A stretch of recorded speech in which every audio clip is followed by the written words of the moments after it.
नमस्कार साथियों, समाधानम में आपका स्वागत है।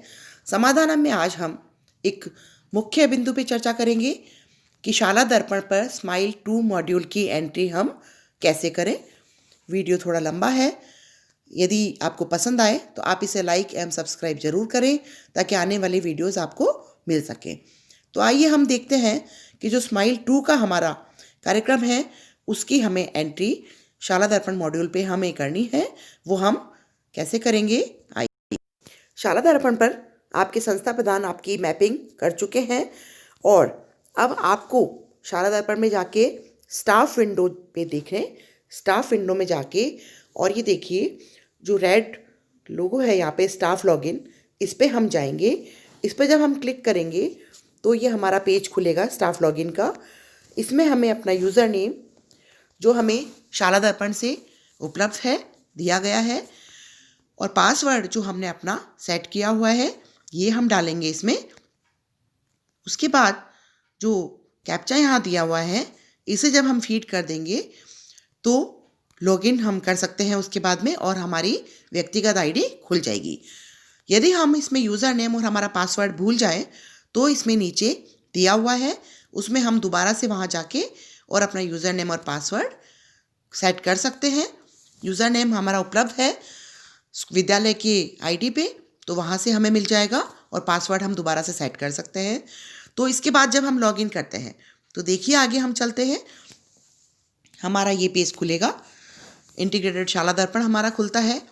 इसमें जो लेफ्ट कॉर्नर में आपको ऊपर 3 जो लाइनें दिखाई हुई हैं इनमें हमें जाके क्लिक करना है। जब हम यहाँ क्लिक करेंगे तो हमारा ये पेज खुलता है। होम पेज है हमारा ये और इसमें आप ये देखेंगे कि जो स्माइल 2 एक नया मॉड्यूल दिया हुआ है, स्माइल 2 मॉड्यूल पे जाएंगे तो जब हम इस एरो पे हम क्लिक करेंगे तो हमारे पास ये 3 ऑप्शन खुलेंगे स्माइल 2 के। देखते हैं स्माइल 2 में स्माइल क्लास टीचर डिटेल्स, इसमें हमारी डिटेल है कि हम कौन सी क्लास के टीचर हैं, हमारी सब्जेक्ट क्या है आपका और आपकी क्लास में कितने बच्चे हैं, सेक्शन कौन सा है, ये पूरी डिटेल इसमें उपलब्ध है। दूसरा देखेंगे हम स्माइल टीचर स्टूडेंट मैपिंग कि पूरी आपके जो क्लास के बच्चे हैं उनका नाम, उनकी पूरी डिटेल इसमें आ जाएगी। थर्ड है स्टूडेंट वीकली डिटेल, इसमें जो हम बच्चों का गृह कार्य आ रहा है उसे हम चेक कर रहे हैं, किस तरह से हम उसको मैनेज करते हैं, किस डेट में हम उसको चेक कर रहे हैं, वो सारी डिटेल इसमें आएगी। तो हम देखते हैं कि आगे हम इसकी डिटेल एंट्री किस तरह से करते हैं। आइए नेक्स्ट पेज पे हम देखते हैं। जब हमने first smile class teacher detail हमने जब क्लिक किया है तो हमारी व्यक्तिगत आईडी से हमारा ये खुला है पेज और इस पेज में हम देखते हैं कि ऊपर हमारी जो मैंने हाइड की है अभी, ऊपर हमारी व्यक्तिगत डिटेल है इसमें कि हम कौन सी विद्यालय में हैं, हम कौन सी क्लास के कक्षाध्यापक हैं, हमारी क्लास में कितने बच्चे हैं और विषय कौन सा है हमारा, ये सभी कुछ इसमें आ रहा है, क्लास सब्जेक्ट विषय। और अब नीचे देखिए इसमें सीरियल नंबर है, क्लास टीचर मैपिंग में क्लास दी हुई है, क्लास 6 है, सेक्शन ए और नंबर ऑफ स्टूडेंट 48। यदि इसमें हमें कहीं भी कोई समस्या आती है, मान लीजिए कि हमारा सब्जेक्ट गलत है, हम जिस कक्षा के अध्यापक हैं वो गलत है या हमारी क्लास के स्टूडेंट की संख्या कुछ फेरबदल हो रही है, तो इसमें हमें तुरंत ही हमारे शाला दर्पण प्रभारी से या संस्था प्रधान संपर्क करके इसको हमें तुरंत अपडेट करवाना है ताकि हमारी आगे की कोई भी एंट्री गलत नहीं हो। इसमें साथियों वही पेज खुलेगा जिस क्लास के आप क्लास टीचर हैं और कोई पेज आपका नहीं खुलेगा। देखिए इसके बाद जब हम सेकंड ऑप्शन पे जाते हैं स्टूडेंट एक्सेस इन्फॉर्मेशन हम लेते हैं तो इसमें अब हम जब क्लास सेलेक्ट करेंगे, मान लीजिए क्लास 6 है मेरी, सेक्शन ए है, फिर हम इसमें शो पे जाएंगे तो हमारा जितने भी मेरी क्लास में बच्चे हैं वो सभी इस क्लास में शो होंगे। आपकी क्लास के जितने बच्चे हैं वो पूरे इसमें डिटेल शो होंगे। इसमें आएगा आपका सीरियल नंबर, विद्यार्थी का एसआर नंबर आएगा, विद्यार्थी का नाम आएगा, इसमें उनके अभिभावक का नाम आएगा, पिताजी का नाम आएगा, मोबाइल नंबर आएंगे, विद्यार्थी का शिक्षण सामग्री से अधिगम का माध्यम, ये इम्पोर्टेंट है जो एंट्री हमें करनी है कि विद्यार्थी कौन से माध्यम से शिक्षा प्राप्त कर रहे हैं अभी। दूसरा उसके आगे का है विद्यार्थी का गृह कार्य प्राप्ति का माध्यम, कि विद्यार्थी गृह कार्य कौन से माध्यम से प्राप्त कर रहे हैं आपसे। उसके बाद एक्शन है, उसमें हमें जाके सबमिट करना है। तो सबसे पहले हम देखेंगे कि विद्यार्थी का शिक्षण सामग्री से अधिगम का माध्यम, जो नीचे यहाँ पे सेलेक्ट करने के लिए दिया हुआ है, इसमें जाके जब हम सेलेक्ट करेंगे तो हमारे पास ये ऑप्शन खुलेंगे। जब हमने सेलेक्ट किया उसको, तो अब देखिए सबसे पहला है डिजिटल, यानी कि व्हाट्सएप द्वारा हम उसे अधिगम सामग्री जो भेज रहे हैं वो प्राप्त कर रहा है। दूसरा है नॉन डिजिटल, केवल उसके पास वर्कबुक है या पाठ्य पुस्तक है, वो उसी के द्वारा पढ़ाई कर रहा है। तीसरा है किसी भी प्रकार से नहीं, कि परिवार कहीं बाहर चला गया है और वो किसी प्रकार से पढ़ाई बच्चा नहीं कर पा रहा है, तो हम ये वाला ऑप्शन लेंगे। और फिर है कि विद्यार्थी चला गया है केवल और वो पढ़ाई किसी प्रकार से नहीं कर पा रहा है, तो हम ये वाला ऑप्शन लेंगे।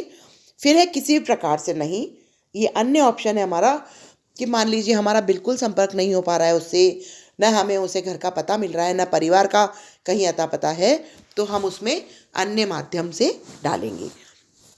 तो ये हमारा हो गया कि बच्चा अधिगम किस प्रकार कर रहा है। अब देखते हैं हम आगे, जो भी हम होगा इसमें सेलेक्ट कर देंगे। अब आगे हम देखते हैं कि फिर दूसरा हमारा ऑप्शन है कि विद्यार्थी का गृह कार्य प्राप्ति का माध्यम। विद्यार्थी का गृह कार्य प्राप्ति का माध्यम, कि विद्यार्थी गृह कार्य कैसे प्राप्त कर रहा है। तो अब देखते हैं हम कि विद्यार्थी के पास हम जो गृह कार्य भेज रहे हैं, डिजिटल व्हाट्सएप द्वारा जो उसके पास होमवर्क जा रहा है, केवल वो गृह कार्य वैसे ही कर रहा है, या वो विद्यालय अपने अभिभावक की परमिशन से आता है या उनके साथ आता है, विद्यालय आके अपना गृह कार्य ले रहा है, या विद्यार्थी के पास कार्य पुस्तिका है, हमने उसे वर्कबुक दी हुई है, वो उसके माध्यम से कर रहा है, या फिर किसी प्रकार से नहीं कर रहा है, तो हम इस ऑप्शन में करेंगे। या अन्य माध्यम, अन्य माध्यम है कि जैसे आसपास कोई दूसरा बच्चा रहता है, वो उसके द्वारा गृह कार्य ले रहा है ना, या कोई दूसरे विद्यार्थी उसको घर जाके गृह कार्य देते हैं, तो हम इसमें इस माध्यम पे आके क्लिक करेंगे। तो इस तरह से हमें कोई भी एक माध्यम हमें यहाँ पे सेलेक्ट करना है। जब हम इसको सेलेक्ट कर लेंगे, तो देखिए मान लीजिए मैंने इसमें किया है कि ये जो छात्रा है ये डिजिटल माध्यम से अपना गृह कार्य ले रही है और डिजिटल माध्यम से ही जमा करा रही है, विद्यालय नहीं आ रही है, ये केवल व्हाट्सएप से गृह कार्य ले रही है और व्हाट्सएप से ही गृह कार्य हमें भेज रही है। तो यहाँ पे दोनों में डिजिटल आ गया है। अब इसको हम सबमिट कर देंगे। सबमिट करने के बाद में ये हमारा जो रिकॉर्ड है ये सक्सेसफुली सेव हो गया है। इसी तरह हमें सभी बच्चों का रिकॉर्ड धीरे धीरे करके सेव करना है। इसके बाद हम इसे क्लोज कर देंगे। ये हमारा पूरा रिकॉर्ड सुरक्षित हो गया है। पहला कि हम किस तरह से बच्चों का गृह कार्य ले रहे हैं और बच्चे हमारा पढ़ाई कर रहे हैं। उसके बाद थर्ड पे हम जब जाएंगे तो वो है हमारा स्टूडेंट वीकली प्रोग्रेस डिटेल। इसमें जो हम अब ये हमारा काम शुरू होता है कि जो बच्चा गृह कार्य कर रहा है, पढ़ाई कर रहा है, हमें जो गृह कार्य भेज रहा है उसको हम किस तरह से रिकॉर्ड में रख पा रहे हैं। साथियों ये थोड़ा इम्पॉर्टेंट है, इसे आप थोड़ा, इसमें जब हम आते हैं तो हमें इसमें वीकली प्रोग्रेस डिटेल भरनी है। देखिए इसमें हमें क्लास सेलेक्ट करनी सबसे पहले, फिर हम सेक्शन पे आते हैं, उसके बाद हमारा ईयर है और फिर मंथ है, फिर हम वीक सेलेक्ट करेंगे कि कौन से वीक में हमें इसका फीडबैक भरना है, हमारा जो गृह कार्य आया है वो भरना है। तो अब देखते हैं हम। उसके बाद में नीचे वीक सेलेक्ट करने के बाद में शो करेंगे, तब हमारा पूरा शो हो जाएगा। मान लीजिए मैंने इसमें class 6 section A year 2020 month दिसंबर और वीक कि मेरा यदि 24 तारीख का है तो मैं वीक जो हमारा 4th वीक है 24 दिसंबर का मैं गृह कार्य इसमें एंट्री करती हूँ। तो 22 से 28 वाला वीक है ये। इसमें जब हम करेंगे तो हमारा ये, फिर हम इसमें शो पे जब हम क्लिक करते हैं तो हमारा इस तरह से शो होता है। देखिए ये पूरा आ जाएगा। इसमें उन्हीं बच्चों के नाम आएंगे जिनका हमने एंट्री कर दी है, इसके अलावा और कोई बच्चों के नाम नहीं आएंगे। तो जब तक हम सारे बच्चों के नाम नहीं शो करेंगे, नहीं एंट्री करेंगे, ये इसमें नहीं आएगा। अब देखिए, यदि मान लीजिए मैंने एक बच्चे का नाम इसमें किया है, तो इसका नाम आ गया है। इसका जो मैंने भरा था, विद्यार्थी का शिक्षण सामग्री से अधिगम का माध्यम डिजिटल व्हाट्सएप द्वारा, गृह कार्य प्राप्ति का माध्यम डिजिटल व्हाट्सएप द्वारा। अब आगे का जो हमारा काम है, ये देखिए, विद्यार्थी के होमवर्क या अभ्यास पुस्तिका के जांच का माध्यम, ये क्या है। इसके बाद विद्यार्थी के अभ्यास रिकॉर्ड का संग्रहण का प्रकार क्या है, और फिर उसके बाद में अंतिम कॉलम है विद्यार्थी से फ़ोन पर बात करने की दिनांक, और लास्ट में एक्शन सबमिट। तो ये 3 हमें बहुत ही ध्यान से करने हैं और करना बहुत ज़रूरी है इनको, क्योंकि ये हमारा अपना अपडेट है कि हम किस तरह से अपना काम कर रहे हैं, किस तरह से हमारा रिकॉर्ड रख रहे हैं। तो हम देखते हैं पहला ऑप्शन, विद्यार्थी के होमवर्क या अभ्यास पुस्तिका के जांच का माध्यम।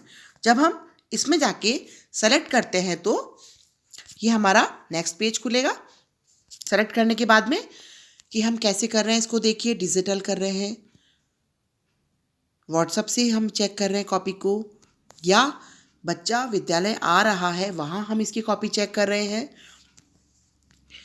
या शिक्षक द्वारा घर जाकर हम उनके घर जा रहे हैं और वहाँ जाके हम उनका काम या गृह कार्य चेक करके आते हैं। फिर है चौथा, किसी भी प्रकार से नहीं, कि विद्यार्थी द्वारा तो गृह कार्य नहीं किया गया। जो हमारे उस समय अन्य ऑप्शन में आ रहे थे कि विद्यार्थी पलायन कर गया है, नहीं है यहाँ, परिवार नहीं है ना, तो उसी का ये आएगा कि किसी प्रकार से नहीं, विद्यार्थी द्वारा तो गृह कार्य नहीं किया गया है, तो यहाँ आएगा किसी प्रकार से नहीं, कि मान लीजिए शिक्षक द्वारा तो गृह कार्य की जांच ही नहीं की गई है, तो ये इसमें 5वां ऑप्शन हमें भरना है। तो हम देखते हैं कि इस तरह से ये हमारा जांच करने वाला जो हमारा कार्य है वो इसमें हमें फीड करना है, भरना है प्रत्येक विद्यार्थी का। इसके बाद जो हमारा विद्यार्थी के अभ्यास रिकॉर्ड का संग्रहण का प्रकार, पहला हम भर चुके हैं। दूसरा, जो अभ्यास रिकॉर्ड है उसका हम संग्रहण किस प्रकार कर रहे हैं। जो हमें पोर्टफोलियो बनाने हैं, पोर्टफोलियो हमने बना रखे हैं, उसमें हमें जो रिकॉर्ड संग्रहण करने हैं उसके बारे में हम बात कर रहे हैं यहाँ पे। तो देखते हैं अब हम कैसे संग्रहण हो रहा है हमारा।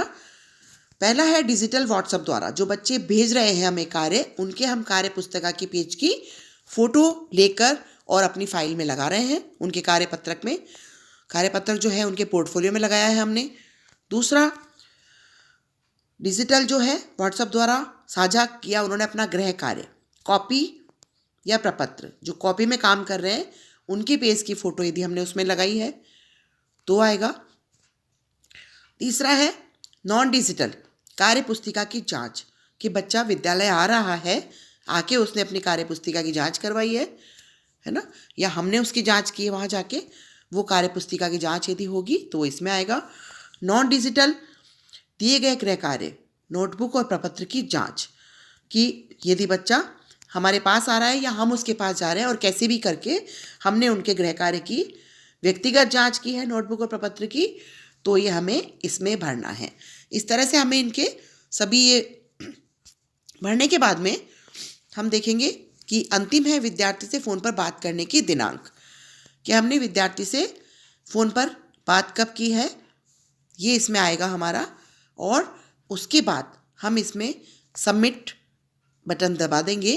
इसमें हम इसका गृह कार्य जांच का दिनांक भी डाल सकते हैं। सबमिट बटन हम दबाएंगे।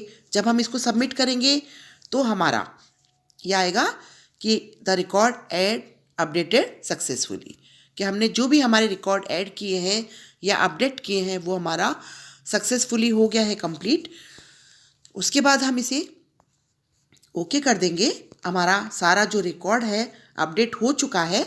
और ये जो हम सभी कार्य हैं अपना, टीचर अपनी लॉगिन से जब सेव करेंगे तो स्कूल लॉगिन के स्माइल टैब में कक्षावार और विद्यार्थीवार उनका अधिगम माध्यम और गृह कार्य जांच का विकल्प शो होगा। ये हमारे जो संस्था प्रधान हैं ये देख पाएंगे कि कौन से बच्चों की उन्होंने क्लास टीचर ने एंट्री कर दी है, तो वहाँ पे जब इस स्कूल लॉगिन में हमारे स्माइल टैब में सभी विद्यार्थियों की ये उपलब्ध होगी और संस्था प्रधान इसे देख पाएंगे, हमारा कार्य यहाँ पे पूर्ण होगा। तो साथियों, ये बहुत ही महत्वपूर्ण कार्य है, इसे आपको सभी को अभी जल्दी ही शुरू कर देना चाहिए ताकि हम इसको रेगुलर अपडेट कर पाएँ और हमारा काम अच्छे से हो पाए। आशा है आपको ये वीडियो अच्छा लगा होगा, समझ में आया होगा। धन्यवाद।